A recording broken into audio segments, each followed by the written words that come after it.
a mi canal. Hoy vamos a hacer slime. Aquí tengo los ingredientes.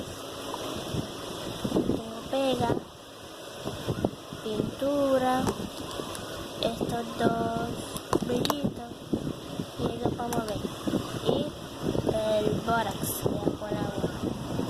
Pues lo que vamos a hacer ahora es echar el pegamento.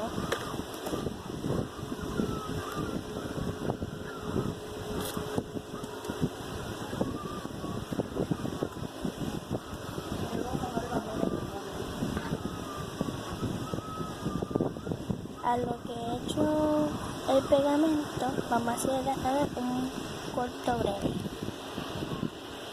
Siguen viendo. Aquí ya tengo el pegamento. Vamos a seguir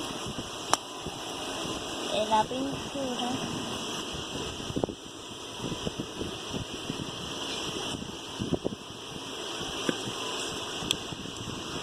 Vamos a moverlo.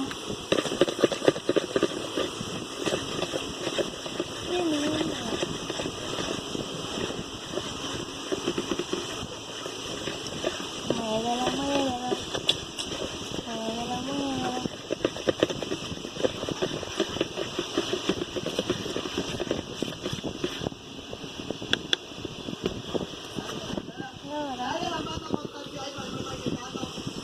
Ahora voy a hacer este brillo, dos cositas de estas, y ahora este brillito. Ahí. Como así, a menudo. Ahorita cuando termine de